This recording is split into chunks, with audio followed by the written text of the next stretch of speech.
Bueno, recuerden que estamos revisando el tema de nuestra iglesia y le hemos imprimido al concepto de la iglesia la expresión nuestra, porque la idea es que nosotros podamos también tener un sentido de pertenencia a esta nuestra iglesia, que es el cuerpo de Cristo donde el Señor nos ha ubicado. Estamos analizando los 5 principios que constituyen nuestra declaración de fe. Y entendemos como declaración de fe un concepto o declaración de principio el hecho de que la iglesia cristiana es una comunidad, y el concepto de comunidad radica en el hecho de que hay algo que nos une y que nos es común a los miembros de esta iglesia, que por supuesto no son cosas que tengan que ver con lo que el mundo se junta, sino con el hecho de que somos personas nacidas de nuevo. Personas nacidas de nuevo. Y por esta razón es que creemos y vivimos los principios que a continuación se explican. Y el primero de ellos es el reconocimiento de que hay un solo Dios, pero entender este concepto de un Dios trinitario, Padre, Hijo y Espíritu Santo. Esto es clave porque el Padre es Dios, el Hijo es Dios y el Espíritu Santo también es Dios. Cuando cualquier doctrina subyuga la autoridad, la capacidad o la deidad de alguna de las personas de la Trinidad, entonces es donde entramos en problemas, ¿no es cierto? Los judíos, ellos creen en un solo Dios, de hecho tienen el famoso Shema Israel, que es: hoy Israel, el Señor uno es. Sin embargo, para ellos el concepto trinitario no entra, de hecho lo consideran una idolatría, ¿ya? ¿Por qué? Porque obviamente no tienen una aceptación del Hijo y no saben nada del Espíritu Santo. No saben nada del Espíritu Santo. Ahora, el concepto mesiánico de los judíos, recuerden ustedes también, que no necesariamente se asocia con el hecho de que el Mesías tenía que ser el Hijo de Dios o Dios.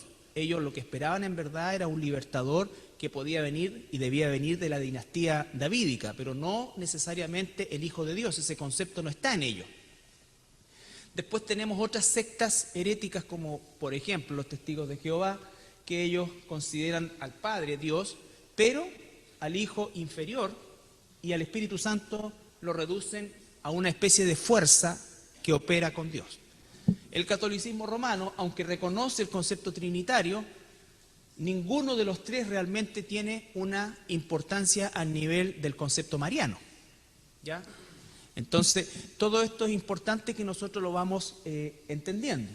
Y este solo Dios que se expresa en Padre, Hijo, que está compuesto por el Padre, el Hijo y el Espíritu Santo, es Dios. Y cada uno de ellos tiene una acción en lo que es el proceso de la salvación y por supuesto también el proceso de la santificación. Y ya enfocando específicamente en la persona de Jesucristo, nuestro Salvador, nuestro Redentor, nuestro Señor. Hay incluso movimientos evangélicos que han reducido a Jesús a un nivel netamente intercesor y declaran al Espíritu Santo como el Señor de la iglesia. Entonces eso es como una especie de trampa también, y por eso es tan importante entender el concepto trinitario partiendo de la base que los tres son Dios, ¿no es cierto? Y que efectivamente la cabeza de la iglesia es Jesucristo, ¿ya? El Espíritu Santo es Dios dentro de nosotros, quien lleva adelante la obra de Dios. Pero el Espíritu Santo no es el Señor de la iglesia. El Señor de la iglesia es Jesucristo, ¿ya? Y lo que vimos la semana pasada, el concepto de la gracia. Y aquí nos extendimos un poco más, no porque lo anterior no tenga importancia, por supuesto que sí, radical. Pero la gracia nos extendimos un poco más porque la gracia ya es el primer elemento del cual nosotros somos receptores. La gracia de Dios. Perdón.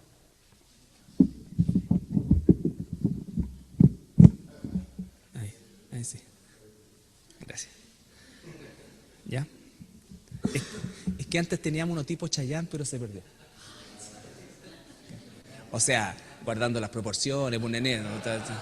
Chayanne después de 2 bronconeumonias que se cayó del 5.º piso del hotel. ¿ya? De cara. Entonces, la gracia, ¿por qué? Porque es el primer elemento donde nosotros somos receptores de la divinidad, ¿no es cierto? La divinidad. Y la gracia, por supuesto, se entiende como definición que es un favor inmerecido, pero la gracia es mucho más que un favor inmerecido, o sea, la definición de la palabra etimológicamente es sumamente pobre en relación a lo que realmente es la gracia de Dios, y creo que no vamos a terminar nunca de comprender la magnitud de esa gracia, ¿ya? Y que somos receptores de esa gracia. Entonces, esa gracia hace que nosotros, en primer lugar, estemos completamente inhabilitados por causa de que estamos muertos en delitos y pecados, completamente incapacitados y además totalmente perdidos, no medianamente, no un poco, no tres cuartos, totalmente perdidos. Entonces, bajo esa concepción, creemos que por soberanía y gracia van de la mano, por supuesto que sí, porque es la soberanía de Dios la que extiende, según su voluntad, su gracia, ¿ya? Y por supuesto, por causa de esa soberanía y esa gracia es que nosotros somos salvos, no por obras de justicia para que nadie se gloríe, literal de lo que es Efesios 2, la gracia como un regalo de Dios, un don inmerecido que nace de la misericordia de Dios. Cuando nosotros vamos entendiendo la gracia, ¿no es cierto?, estamos necesariamente reconociendo también nuestra condición, ¿ya?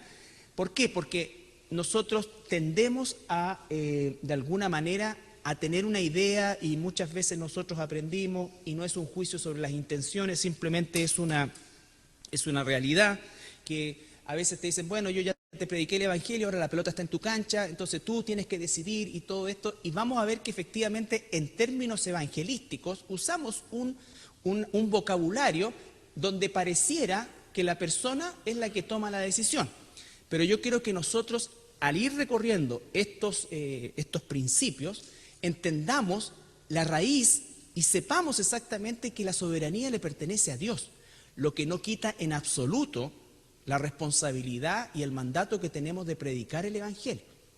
Pero la salvación viene de Jehová. No es que la pelota quede en tu cancha, ni cancha tengo, ¿ya? Entonces, todo eso va al ser humano. Recuerden que el Señor Jesucristo dijo, si ustedes tuvieran la fe del tamaño de un grano de mostaza, no le dice que tienen la fe del tamaño de un grano de mostaza, dice si tuvieran, es decir, si tuvieran un punto de la célula de su ser bueno, entonces eso ya contaría como obra, porque ese sería un mérito, por pequeño que fuera, por el cual fuiste elegido, y eso no existe, ¿ya? Por supuesto, la gracia la dividimos en dos grandes partes, la gracia salvadora, que es la obra de Dios posicional, y esto en términos teológicos, estábamos en las tinieblas y nos puso en la luz, ¿ya? Pertenecíamos al reino de Satanás y ahora pertenecemos al reino de su amado Hijo, ¿ya?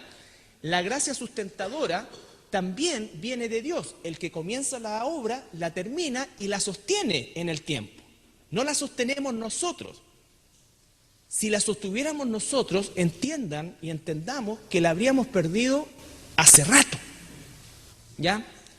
Y eso significa, y pusimos el ejemplo, que el Señor en su oración de intercesión por los discípulos y por todos los que creeríamos por medio de la palabra de ellos, inspirada por Él, dice, Señor, o sea, al Padre le dice, guárdalos del maligno.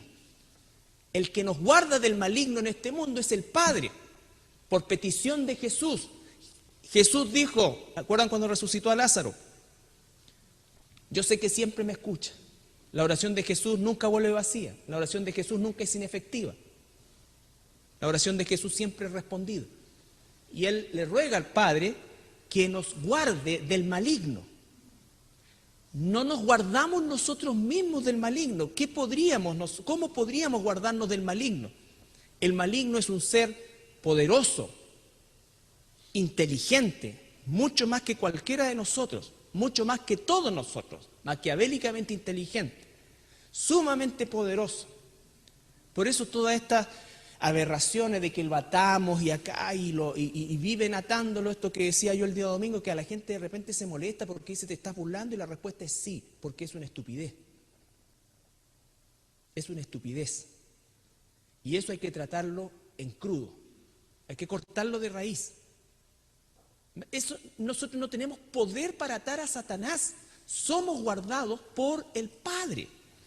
El Espíritu Santo en Romanos dice que Él intercede por nosotros todos los días y a cada hora y a cada instante con sonidos indecibles. ¿Por qué? Tú, yo oramos 3 veces, tarde, mal y nunca. ¿Te imaginas que la protección nuestra dependiera de nuestra oración? ¿Te imaginas eso? Depende del Espíritu Santo. ¿Significa eso que no debo orar? Total, el Espíritu intercede por mí. No, porque una cosa no tiene nada que ver con la otra. Y, por supuesto, el Señor Jesucristo dice en 1 de Juan que Él es nuestro abogado. En Hebreos dice que es nuestro sumo sacerdote. Entonces Él intercede por nosotros delante del Padre, es nuestro abogado, es nuestro sumo sacerdote. Los 3 intervienen en la salvación y los 3 intervienen en la santificación. ¿Estamos? No hay participación nuestra más que la obediencia. Por eso es que la salvación no se pierde. Lo que vamos a ver hoy día es la fe. ¿Ya? La fe. Primero que nada, como concepto, creemos que todos somos pecadores y nacemos separados de Dios. Que la fe en Jesucristo es un don dado por Dios y el único medio para alcanzar la salvación. La palabra fe, en el griego, es una palabra genérica, la palabra pistis, que significa creer. Nada más. ¿Ya? Por supuesto que cuando se aplica al contexto de Jesucristo, estamos hablando que la fe por la cual tú y yo hemos creído en Él y hemos sido salvados por Él, es porque Él puso esa fe en ti. Esa fe no estaba en ti o en mí, no estaba en mi naturaleza caída. ¿Se entiende eso? Es algo que Dios me dio. Efesios, capítulo 2, versículo 8 al 10, pasaje sumamente conocido.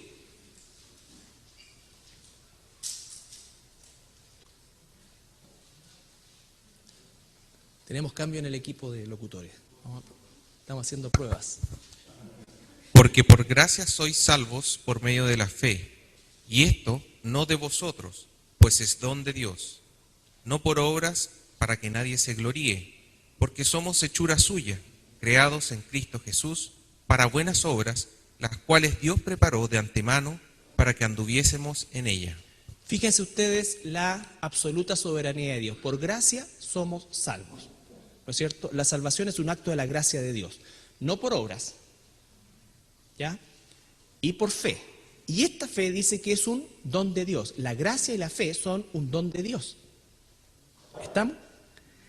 No por obras para que nadie se gloríe, y que nos ha preparado para buenas obras que Él preparó de antemano. Por eso es que la iglesia o el cristianismo no tienes que inventar nada. El plan está hecho y lo que tenemos que hacer es obedecerlo. ¿Estamos? Entonces, ¿qué significa esto? Que la fe salvadora viene de Dios. Cuando nosotros decimos que creemos que todos somos pecadores, la fe me enseña, descubre, me corre el velo.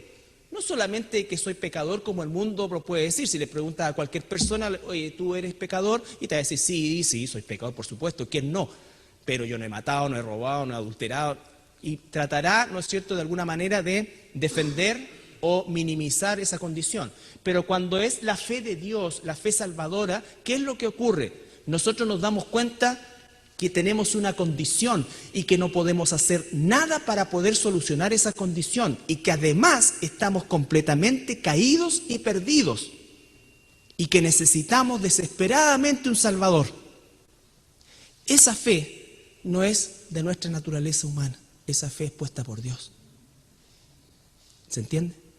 Es puesta por Dios. Entonces, cuando la persona lo primero que hace es que el Espíritu Santo dice que me convence de qué cosa, de lo primero que me convence, de cuánto Dios me ama, ¿qué es la primera convicción que el Espíritu Santo nos da? Que somos pecadores. No solamente que somos pecadores, que en el sentido de que fallamos, como toda la gente, sino que hemos ofendido a Dios, estamos completamente muertos espiritualmente, no tenemos ningún recurso, estamos totalmente inhabilitados por causa de ese pecado. Por eso es que la fe, para creer en Él, no puede venir de mí. ¿Se entiende eso? No puede venir de mí, tiene que ser dada por Él, porque mi naturaleza carnal era esta. Cuando nací en este mundo era solamente alma y cuerpo. Aquí en el alma están los pensamientos, los sentimientos, las emociones, todo lo no físico que tenemos como seres humanos. Y aquí es cuando las personas dicen, y nosotros a lo mejor decíamos, o tú a lo mejor decías antes, oye, para mí Dios es tan importante, yo hablo todos los días con Dios, Dios para mí, yo siempre he estado con Dios. Y la respuesta verdadera es, nunca has estado con Dios. Todo lo que has vivido son sensaciones, pero no es real. ¿Cuándo es que nosotros tenemos relación con Dios? Cuando viene el nuevo nacimiento.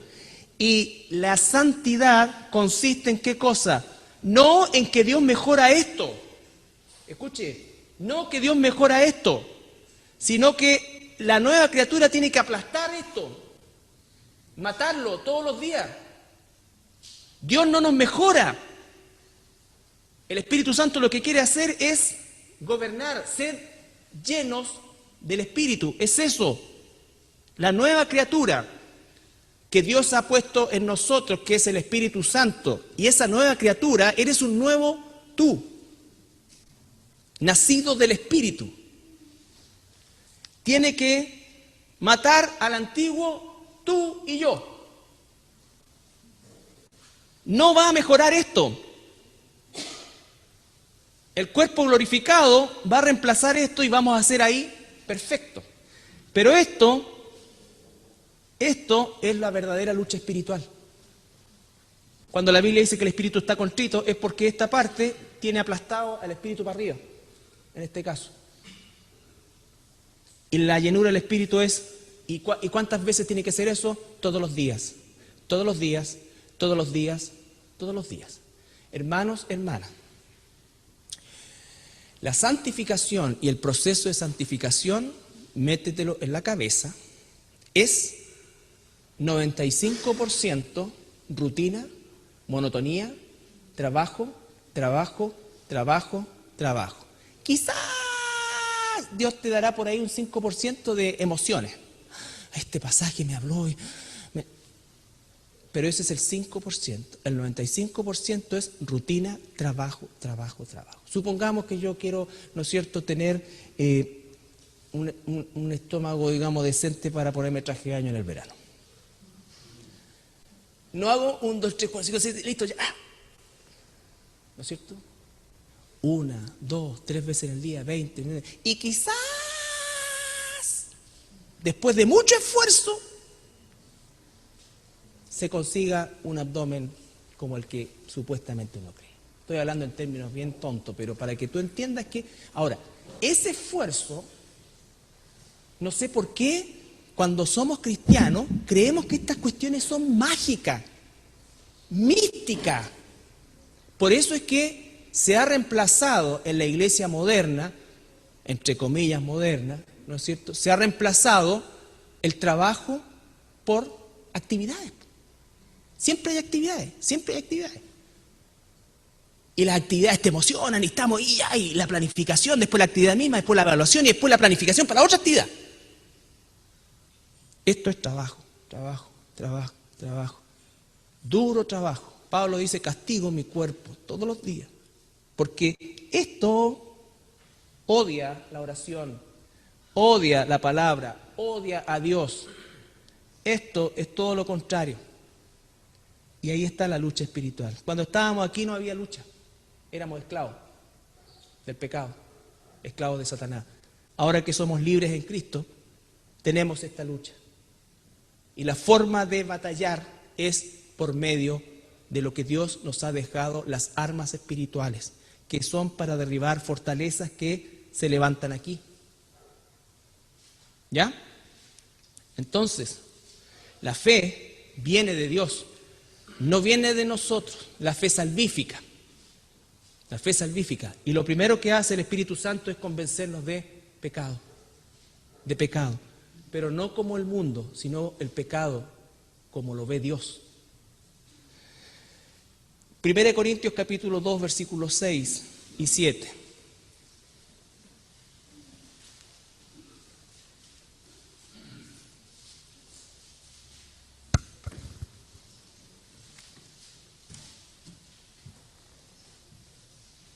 Sin embargo, hablamos sabiduría entre los que han alcanzado madurez, y sabiduría no de este siglo, ni de los príncipes de este siglo que perecen.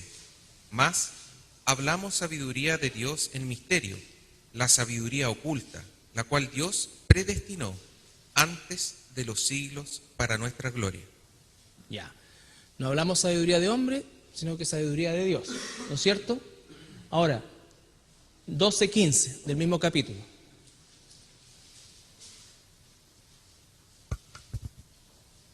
Y nosotros no hemos recibido el espíritu del mundo, sino el espíritu que proviene de Dios, para que sepamos lo que Dios nos ha concedido. Lo cual también hablamos, no con palabras enseñadas por sabiduría humana, sino con las que enseña el Espíritu, acomodando lo espiritual a lo espiritual. Pero el hombre natural no percibe las cosas que son del Espíritu de Dios, porque para él son locura y no las puede entender, porque se han de discernir espiritualmente. En cambio, el espiritual juzga todas las cosas, pero él no es juzgado de nadie.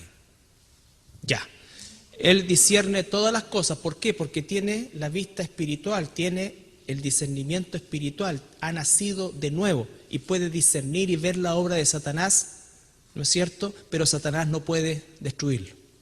Ahora, el ser natural, el no nacido de nuevo, las cosas de Dios es locura para él o para ella. Para nosotros es todo lo contrario. ¿Por qué para ti no es locura? ¿Porque eres más inteligente? ¿Porque eres más bueno? ¿Porque había algo en ti que no hay en el otro? No, porque Dios te dio esa fe. Venía en el paquete del nuevo nacimiento. Viene en el paquete del nuevo nacimiento. Ahí viene la fe para creer en Él, la fe para creer en su palabra, la fe para desarrollar. Por eso dice que el que nos salvó también nos va a desarrollar. ¿Se entiende eso? Entonces, estamos absolutamente inhabilitados. No hay nada en nosotros, no hay ningún mérito.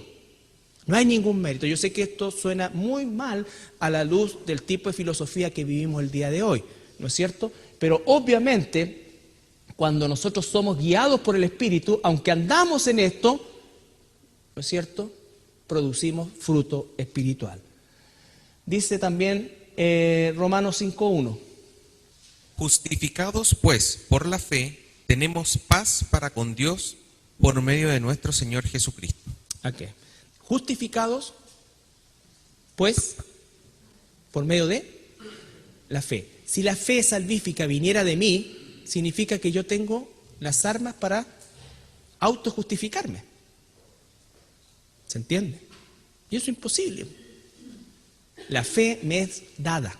Por eso es que cuando tú y yo ahora leemos, esta es la importancia de estos pilares o de estos principios, que tú cuando lees la Biblia, por ejemplo, las hermanas están leyendo el Evangelio de Juan, estudiando, ¿no es cierto? Ahí dice, uso mucho la palabra cree, el que cree en Él. Si alguien cree en Él, tú hoy día sabes que esa fe para creer en Jesús no vino de la persona, aunque está escrito ahí, porque eso es un lenguaje normal. Por eso es que hay que aprender las bases doctrinales, porque las bases doctrinales dicen la salvación no es por obra. Y aunque en alguna parte, por ejemplo, como en el libro de Santiago, nombre obras, yo no puedo decir que la salvación es por obra, porque hay un principio. Esto tiene que referirse entonces a otra cosa. ¿Ya? Cuando la Biblia dice, todo aquel que en Él cree, si yo tengo una concepción solamente superficial del concepto de la fe, entonces digo ya, entonces todo depende de que alguien crea. Pero cuando conozco el fondo doctrinal, digo, si esa persona creyó en Dios, es porque Dios le dio esa fe. Ahora, eso no cambia la predicación en absoluto. Tú tienes que predicar a Jesucristo. Pero la obra de salvación es de Él, la responsabilidad de predicar es nuestra, pero la obra es de Él. La orden para nosotros no es convertir personas, es predicar el Evangelio. La conversión le pertenece al Señor. ¿Estamos? Ya saltamos a Habacuc, que el justo por la fe vivirá. Hebreos 12, 1, 2. Hebreos 12, 1 y 2. Por tanto, nosotros también, teniendo en derredor nuestro tan grande nube de testigos, despojémonos de todo peso y del pecado que nos asedia, y corramos con paciencia la carrera que tenemos por delante, puestos los ojos en Jesús, el autor y consumador de la fe, el cual por el gozo puesto delante de él sufrió la cruz, menospreciando el oprobio, y se sentó a la diestra del trono de Dios. Ya, Jesús, el autor y el consumador de la fe. Todo es de Él. Él es el autor, Él es el consumador y Él es el dador. Nosotros solamente somos receptores. Solamente somos receptores. Esto, hermanos, lo que tiene que hacer es amplificar el concepto de la gracia y la gratitud por la gracia de Dios hacia nosotros. Porque no éramos... Muchas gracias. No éramos mejores que los demás. No había nada en nosotros mejor que lo de otros. Fuimos tomados y elegidos solamente por la gracia de Dios. Estos, hermanos, son doctrinas radicales que la Escritura nos enseña y sobre la cual nosotros tenemos que hacer el estudio bíblico. Cualquier estudio bíblico lo tenemos que hacer basado en estos pilares. Porque entonces cuando aparece y los que creyeron, el que cree en mí, palabras o expresiones de Jesús, por ejemplo, de ese tipo, tú sabes que la persona es como cuando Jesús dice, el que me confiese delante de los hombres, yo le confesaré delante del Padre. Si a esa persona, si yo confieso a Jesús delante de los hombres, porque Dios me dio el poder, la fe primero para salvarme y el poder para declararlo. No viene de mí, viene de Él. ¿Estamos? Hebreos, bueno, ya lo vimos. Entonces, la fe salvífica viene de Dios. Lo primero que hace me convence de pecado, no de que me falta algo. Por eso cuando en la predicación, mira, tú tienes todo, tienes una linda familia, tienes esto, tienes un buen trabajo, pero te falta algo. No, te falta todo. Todo ese tipo de predicaciones, ¿no es cierto?, me lo sientas que están hechas a partir principalmente de la década del 80 en los Estados Unidos, cuando empezó el movimiento de Igle Crecimiento. El movimiento Igle Crecimiento, ¿no es cierto?, cuando tú lo estudias, te das cuenta que lo primero que hicieron fue decir, mira, el mensaje tipo va a ser este. Saquemos todo esto, ¿no es cierto?, porque esto aleja a la gente, no la atrae a la gente. Entonces, se cambió todo y dijeron, bueno, vamos a comenzar hablando de que Dios te ama. ¿Ya? Ese es el punto de partida. Dios te ama. Lo segundo, Dios tiene un plan para las personas. Eso. Y así se fue construyendo esto. Fue un movimiento potente en Estados Unidos que aumentó numéricamente la asistencia en las iglesias. Pero era la producción hecha por la carne, no por la mano de Dios. No por la mano de Dios. Y por eso hay mucha gente que vive como pagano y está creída que es hijo de Dios porque alguna vez asistió a un lugar y recibió a Jesucristo. Y eso no tiene que ver con que nosotros invitemos a la gente a hacer una oración. El punto es, ¿qué es la información previa para guiarlo a una oración? Si la información previa es Dios te ama, Él tiene un plan para ti. Mira, has probado tantas cosas. ¿Por qué no le das una oportunidad al Señor? Hazlo, por último, hazlo por mí. ¿Es ese el evangelismo? Y si la persona dice, ya, bueno, ya, pero entonces, ¿qué tengo que hacer? Mira, o peor, Jesús quiere ser tu amigo. O sea, ¿quién rechazaría si le llega en el Facebook una solicitud de amistad de Jesús? Nadie, pues ni los ateos. Todos querrían ser amigos de Jesús. El punto es si tú quieres que Jesús sea tu Señor y ser un esclavo de Él.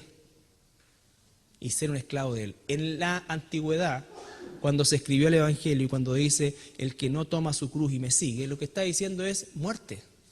El que no muere a sí mismo y me sigue no es mi discípulo. Nosotros no podemos seguir a Jesús con todo lo que queremos arrastrar, con todo lo que queremos arrastrar. A Jesús lo seguimos como esclavo. La invitación en el tiempo de la iglesia primitiva era unirte. Piensa tú, 60% de la población del mundo en aquella época era esclavo. La esclavitud era una cosa horrorosa. Y ahora te decían, ¿quieres ser esclavo de Jesucristo? Porque eso es lo que dice la Escritura, esclavo de Jesucristo. No su amigo, no su partner, no su consejero, esclavo de Jesucristo. Eso es lo que la gente no quiere. Todos quieren que Jesús sea su amigo, su compañero, pero su amo. Esos son los términos de la relación con Jesús. Por eso que es sobrenatural, es algo que Dios pone. Un ser humano, para rendir de esa manera su vida, con lo orgulloso, con lo espantosamente egocentrista que somos, someterse voluntariamente a Jesucristo como esclavo y el amo, entendiendo la relación amo-esclavo no como empleado-empleador, no, amo, dueño absoluto y que puede hacer lo que Él quiera conmigo, lo que Él quiera conmigo. La disposición a eso solamente puede venir de una fe sobrenatural. Nada más. Nada más. La fe, por eso es que nos convence de pecado. Es don de Dios por su gracia. ¿Esto va a afectar, por supuesto, el concepto del evangelismo? No, debemos ser siempre evangelizadores, pero esto nos enseña a no tener miedo a evangelizar según el modelo de Dios. La oración modelo, que le llamamos el Padre Nuestro, es un esquema para orar. Ahí hay un orden que no es antojadizo y que no lo puedo yo cambiar antojadizamente. Para que la oración funcione, entre comillas, estoy hablando todo esto de funcionar esto, o para que Dios la haga como la acepte, tiene que ir en el orden que Él estableció. Vosotros oraréis así, ahí está el orden. Vosotros evangelizaréis así. 2 Timoteo 2, 23, 26. Pero desecha las cuestiones necias e insensatas, sabiendo que engendran contiendas. Porque el siervo del Señor no debe ser contencioso, sino amable para con todos, apto para enseñar, sufrido, y con mansedumbre corrija a los que se oponen, por si quizá Dios les conceda que se arrepientan para conocer la verdad y escapen del lazo del diablo en que están cautivos a voluntad de él. El contexto es, por supuesto, la predicación del Evangelio. Lo primero le dice que no tiene que ser contencioso, no enredarse en cuestiones innecesarias.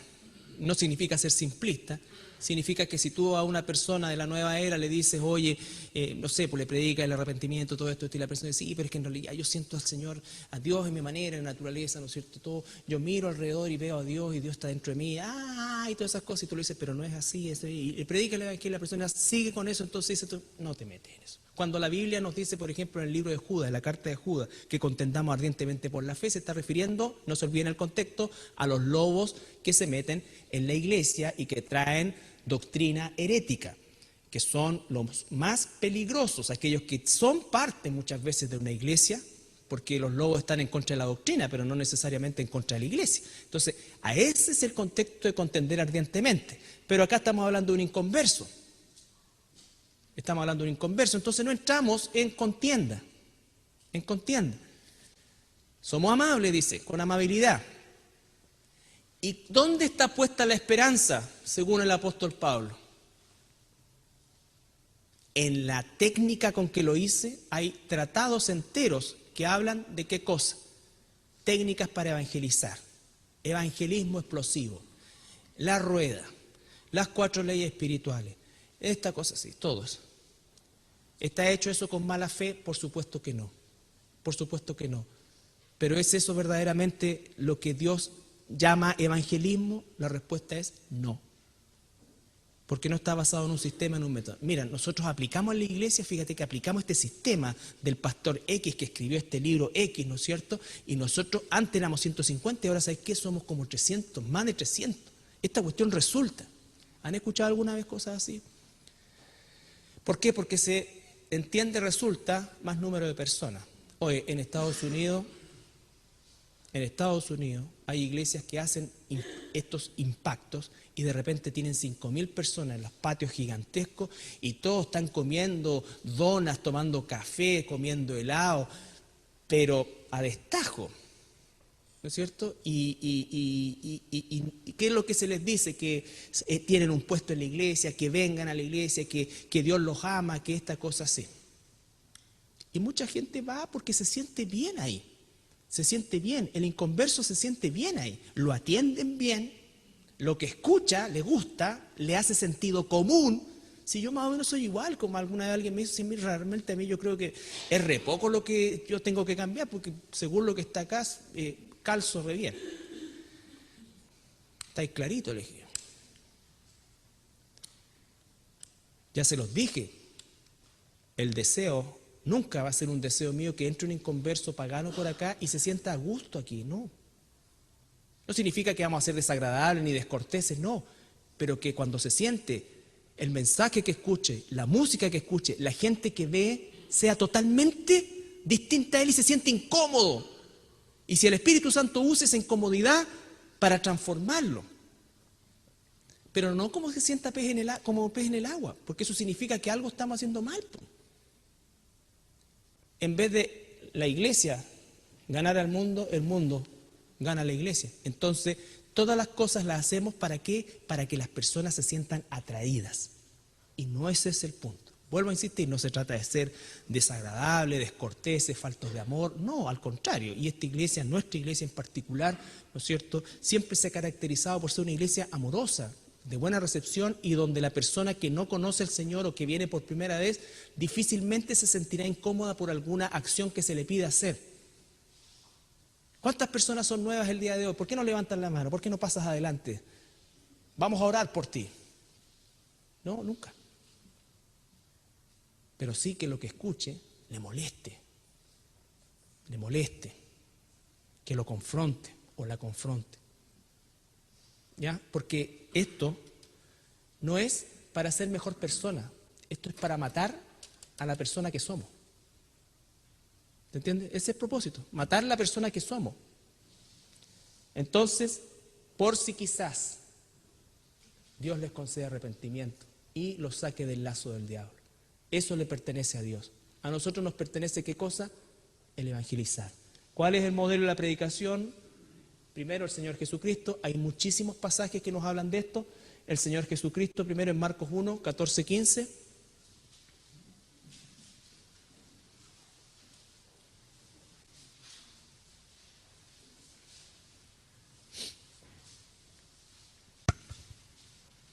Después que Juan fue encarcelado, Jesús vino a Galilea predicando el evangelio del reino de Dios, diciendo: el tiempo se ha cumplido y el reino de Dios se ha acercado. Arrepentíos y creed en el evangelio. Arrepentíos y creed en el evangelio. Arrepentíos y creer. ¿Quién concede arrepentimiento? Dios. ¿Quién concede la fe? Dios. Pero Él hace el ejemplo de evangelismo. ¿Sabes tú quién va a responder como oveja de Dios? No. Por eso es que no hay acepción de personas. Hechos 2:36 al 38. Un pasaje también bien conocido.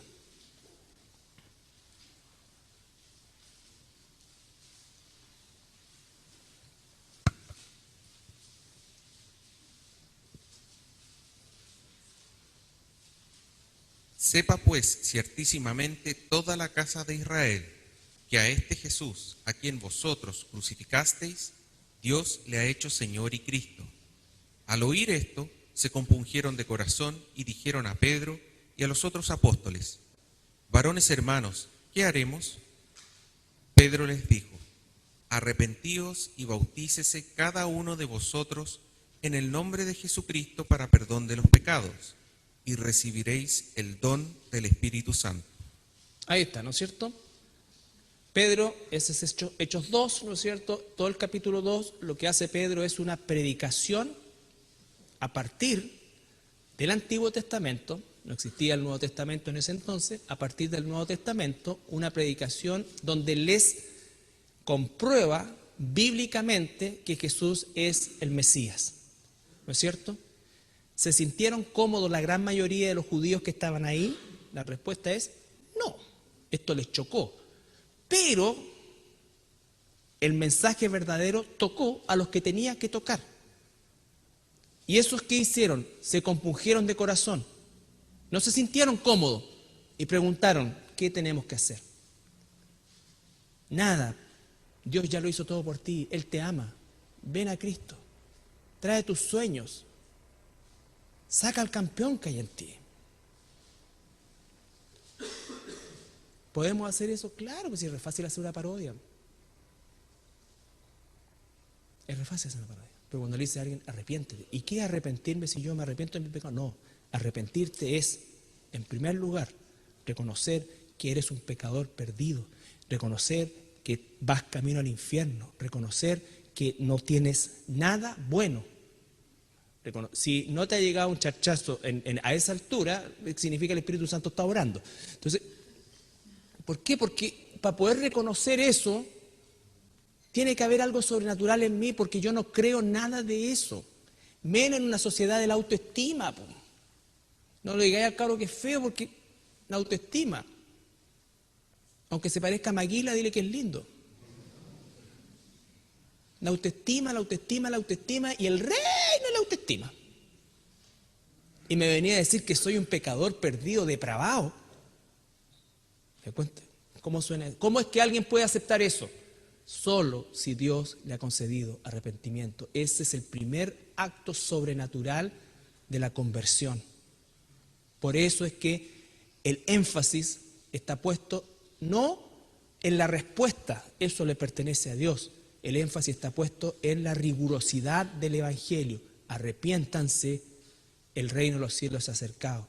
Crean en el Evangelio, pero antes arrepiéntanse, y eso no lo concedemos nosotros. Hechos 20:21, ya el apóstol Pablo ahora.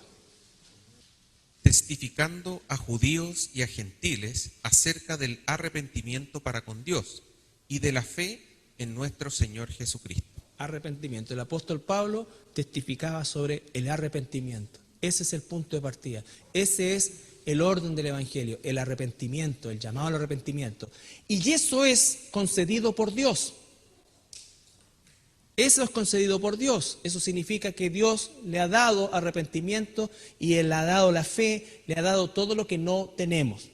Por eso es tan peligroso. Es un suicidio espiritual cuando nosotros, por atraer a las personas, nosotros tenemos que atraer a las ovejas de Dios, y las ovejas de Dios escucharán su voz, no la mía, su evangelio, no el mío. Si yo le digo a la gente lo que la gente quiere escuchar, las probabilidades de que la gran mayoría de los que hagan una decisión sea nula. Nula. Dijo Jesús a los judíos que habían creído en Él: si ustedes permanecen en mi palabra, conocer la verdad lo haré libre. Y aún ahí, otro grupo grande se apartó, porque le dijo: nosotros no somos hijos de fornicación. Se sintieron tocados ¿en qué? En su orgullo. No me vengas a decir a mí que yo no me merezco el cielo. ¿Te ha tocado gente así? Yo sí, no me puedes comparar con este. ¿Quién es el único que puede darnos esa convicción de pecado? Es el Espíritu Santo. Entonces, la fe que convence de pecado es la fe del arrepentimiento. Ese arrepentimiento también es parte del paquete de la gracia de Dios, y cuando nosotros hemos sido salvados, somos constituidos, dice el libro de Corintios, como mensajeros de la reconciliación. Y la reconciliación significa el evangelismo, pero el evangelismo según el modelo de Dios, el orden de Dios. Bueno, eso es lo que vimos. Entonces, ahí la persona será nueva criatura. Todo lo anterior pasó. El enfoque es en este. Esa es la nueva criatura. Esa es la que se tiene que alimentar. Esa es la que Dios quiere potenciar. Esa es la que Dios quiere usar. No esta. Este es el receptáculo de esta nueva criatura, que al momento del rapto recibirá, desaparecerá y recibiremos el cuerpo glorificado. Esto hoy es el gran estorbo que tenemos nosotros los cristianos. Entonces, esto es en definitiva contra lo que tenemos que luchar. Y por supuesto hay que cuidar el cuerpo y todo lo que sabemos esas cosas, pero el enemigo está acá. Antes de identificar al enemigo fuera de nosotros, que existe, el enemigo nuestro está acá, nuestra propia naturaleza carnal. Las cosas espirituales son totalmente opuestas a las cosas carnales. Por eso es que Dios no vino a mejorar al ser humano, Dios vino a hacer una nueva creación. Si Jesús hubiese tenido la intención de mejorar a las personas, le habría dicho a Nicodemo: Nicodemo, estas son las cosas que tú tienes que cambiar y mejorar. Pero ¿qué es lo que le dijo? Tú tienes que nacer de nuevo. Y no puedes nacer físicamente, tienes que nacer del Padre. Tienes que nacer, como dice, a los que le recibieron, les dio el privilegio de ser hechos hijos de Dios. Hechos hijos de Dios. Y cuando leemos que le recibieron, entendemos que esa persona o esas personas recibieron el evangelio correcto, predicado de la manera correcta. La respuesta, por lo tanto, nos tiene que dejar en paz en ese sentido, pero yo no estaría en paz si tuerzo el evangelio por no querer dañar a la persona. Y eso ha sido siempre el signo. No, es que cómo le voy a decir esto si en realidad esto y acá y por último es tan bueno. No, con amor, con cariño, pero también con firmeza. Con firmeza. ¿Por qué? Porque entonces la salvación depende de Dios y eso me deja a mí en paz. O sea, no tengo por qué ocultar el infierno. Porque no depende de que yo diga o no diga en el sentido de qué cosas cuelo para que la persona se sienta bien. Simplemente le digo: Dios te va a juzgar, ¿no es cierto? Tú eres pecador, yo soy pecador, tú y yo estábamos condenados. Pero el Señor Jesucristo trae salvación, cada uno después vamos a verlo, es el tema del evangelismo, como sea, pero tiene que partir porque la persona reconozca su condición. Porque si no reconoce su condición, ¿de qué se va a salvar? ¿Cuál es la buena noticia? ¿Que Jesús quiere ser mi amigo? Ya. ¿Que Jesús quiere que me vaya bien? Yo también. Que Jesús, ¿me entiende? O sea, homologar esas cosas para que la gente haga una falsa decisión por un Jesús que no es el Señor. Entonces presentamos a Jesús a la altura nuestra y en algunos casos casi como Él nuestro siervo. ¿Ya?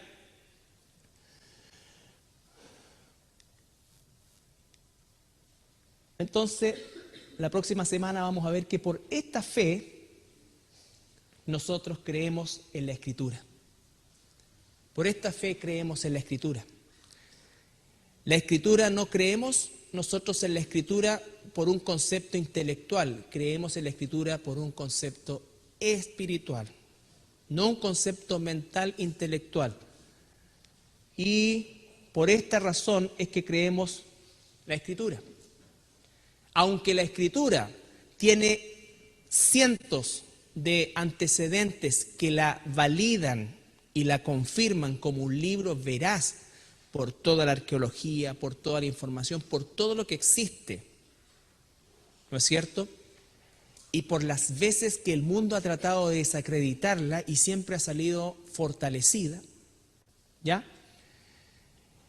Pero no es eso lo que nos hace creer en la Biblia. Eso ayuda al crecimiento nuestro, pero lo que nos hace creer en la Biblia es el Espíritu Santo, que mora en nosotros y que quiere este alimento.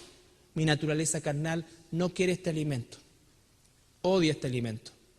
Mi naturaleza carnal quiere cualquier otra cosa menos la palabra de Dios. ¿Ya?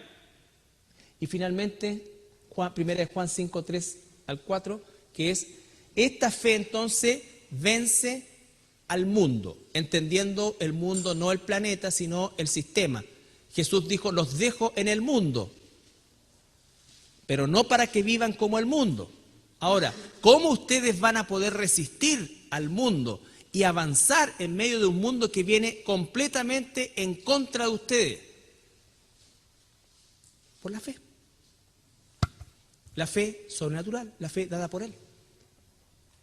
Creer que aunque todas las cosas vienen en contra mía, Dios está conmigo. y que todo ayuda a bien. Y que todo ayuda bien.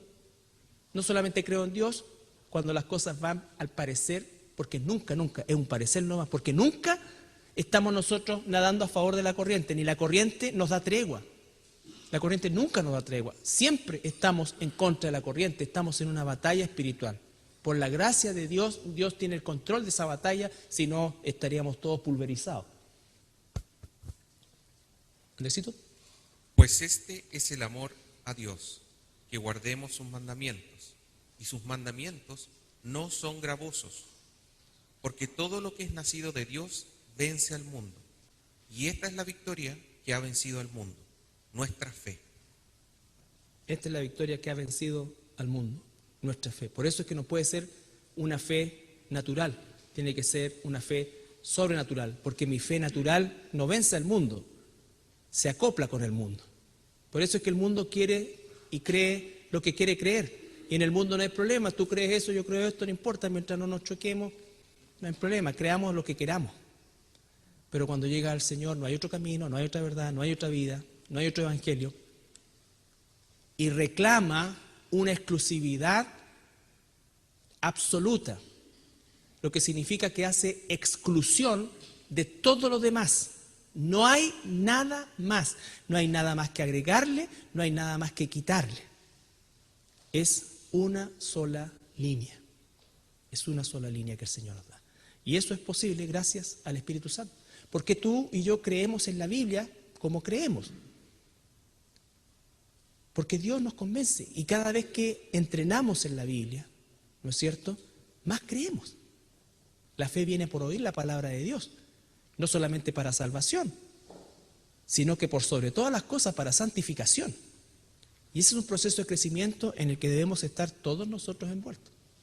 Entonces, la próxima semana vamos a ver más in extenso el concepto ya de la Biblia, propiamente tal, que sería el quinto punto de nuestra declaración de principio. ¿Ok?